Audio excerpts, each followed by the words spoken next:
السلام علیکم ورحمۃ اللہ وبرکاتہ۔ آج میں شادی خانے والے جو حضرات ہیں، جو اونر ہیں شادی خانوں کے، ان حضرات سے میں ایک ریکویسٹ کرنا چاہتا ہوں بہت ہی ادب و احترام کے ساتھ کہ میرے بھائیوں،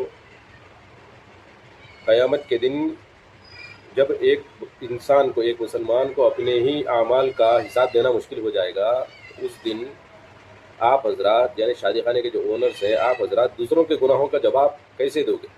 جبکہ ہر انسان کو اپنا ہی معاملہ بڑا مشکل نظر آئے گا، کیونکہ یہ شادی خانے میں جتنے جو ہے نا منکرات، جتنے وہ اعمال جو ممنوع ہیں اسلام میں، وہ شادی خانوں میں ہو رہے ہیں، کیونکہ ہماری قوم نے شادی کو ایک فیسٹیول بنا دیا ہے، اور ایک نکاح جو ایک سنت ہے، جو بالکل صرف دو گواہوں کی موجودگی میں نکاح ہو جاتا ہے، اس کو ان لوگوں نے ایک وبال بنا دیا ہے، معاشرے میں بگاڑ کا ایک سبب بنا دیا ہے۔ ایک نکاح شادی کو ایک ایسی چیز بنا دیا ہے کہ غریب سے غریب آدمی بھی ان کے جیسی شادیاں کرنا چاہتا ہے، اور اس سلسلے میں لوگ جو ہے نا مالداروں کو فالو کرتے کرتے لاکھوں کے مقروض ہو رہے ہیں۔ بہت ساری خرابیاں ہیں ان شادیوں میں جو آج کل ہو رہی ہیں، جس کا جو ہے نا جس کی شروعات رات کے 11 بجے سے ہوتی ہے۔ بعض ضعیف حضرات آ کر بیٹھتے ہیں شادی خانوں میں، اور شوگر پیشنٹ اس میں ہوتے ہیں، وہ بیچارے الگ پریشان ہوتے ہیں۔ پھر شادی خانوں میں بے پردگی آپ دیکھ لیں، پھر گھر سے لے کر شادی خانے تک ڈھول تاشے، گانے بجانے، پٹاخے، لوگوں کو تکلیف دیتے ہوئے شادی خانہ تک آتے ہیں۔ اور شادی خانوں میں فضول خرچی اور جو ہے نا بے پردگی، ویڈیوگرافی، یہ سب کچھ ہوتا ہے، اور ہر وہ یعنی جس کو اسلام نے برا کہا ہے وہ تمام کام اس میں ہوتے ہیں۔ تو یہ رات میں دیر تک جانا، 11 بجے شادی خانے کو جا رہے ہیں، رات میں 2 بجے آ رہے ہیں، 1 بجے گھر کو آ رہے ہیں، صبح فجر کی نماز کون پڑھتے؟ اللہ ماشاء اللہ جس کو اللہ توفیق دے۔ بلکہ میں تو یہ کہوں گا کہ جو پابند نمازی ہے وہ بیچارہ بھی اگر رات میں دیر تک شادی خانے میں رہ گیا 1-2 بجے تک، تو اس کی بھی فجر چھوٹ جاتی۔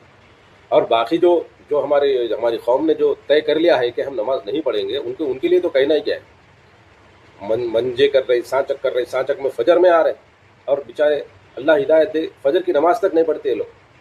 تو یہ شادی خانوں میں جو آ کے جو ساری چیزیں کر رہے ہیں، ساری فضول خرچی شادی خانوں کے لیے جو ہے نا، اس کے لیے شاپنگ ہو رہی کہ کپڑے کیسے پہننا، کپڑے کیسے لینا، زیور کیسا لینا، یہ ساری پلاننگ شادی کے لیے ہو رہی ہے۔ یہ جو ہے نا 2-4 گھنٹے کی جو شادی ہے، یہ شادی ہماری قوم کا جو ہے نا ایک بہت بڑا بگاڑ بن گئی۔